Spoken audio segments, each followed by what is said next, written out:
ولقد جاءت رسلنا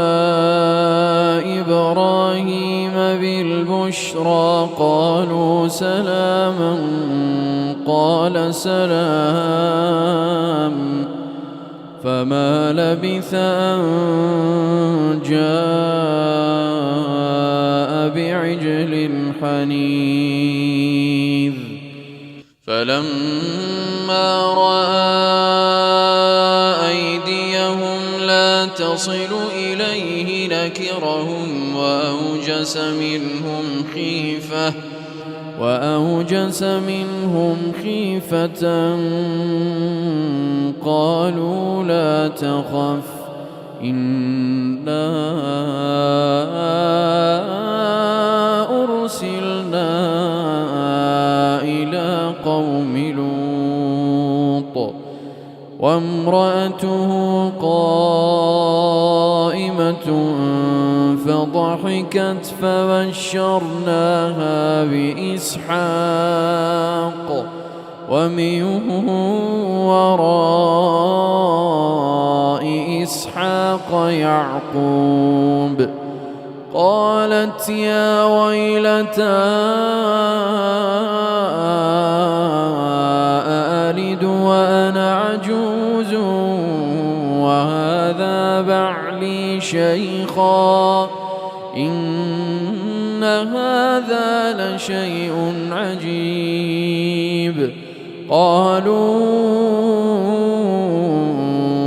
أتعجبين من أمر الله رحمة الله وبركاته عليكم أهل البيت إنه حميد مجيد فلما ذهب عن إبراهيم الروع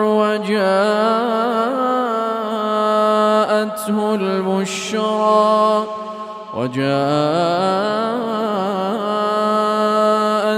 البشرى يجادلنا في قوم لوط إن إبراهيم لحليم أواه منيب يا إبراهيم أعرض عن هذا إنه قد جاء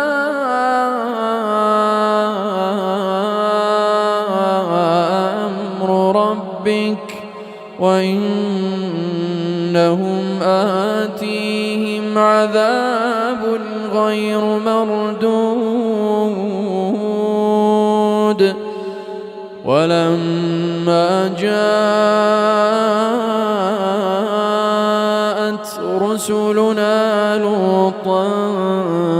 سيء بهم وضاق بهم ذرعا وقال هذا يوم عصيب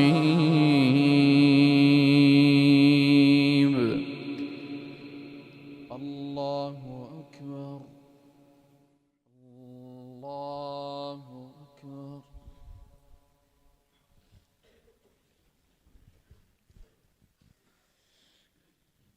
الحمد لله رب العالمين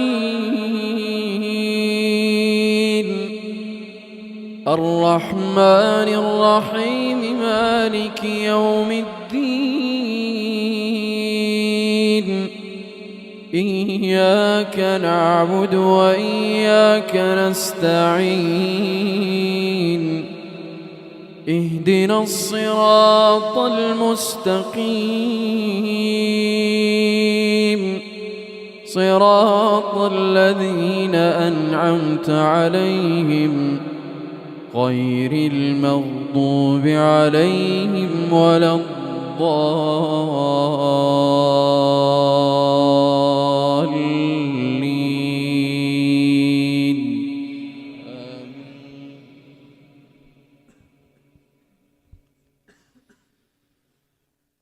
وجاءه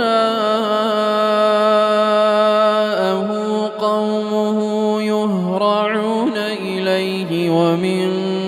قبل كانوا يعملون السيئات قال يا قوم هؤلاء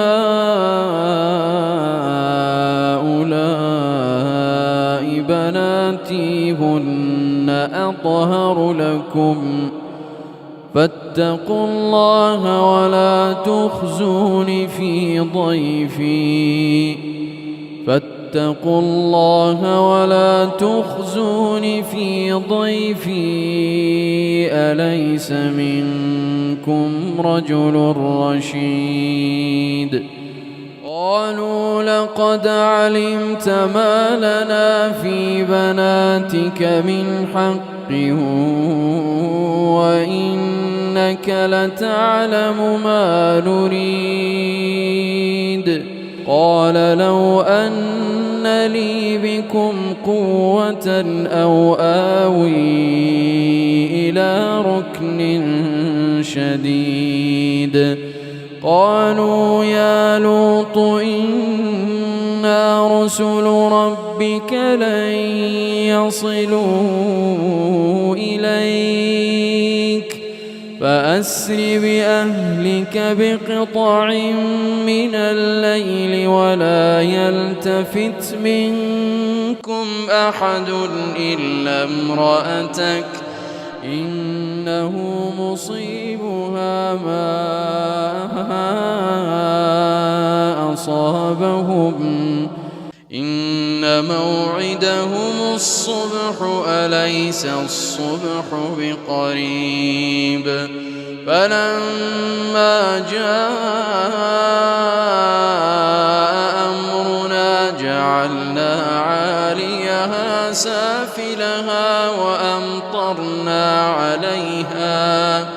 وأمطرنا عليها حجارة من سجيل منضود مسومة عند ربك وما هي من الظالمين ببعيد.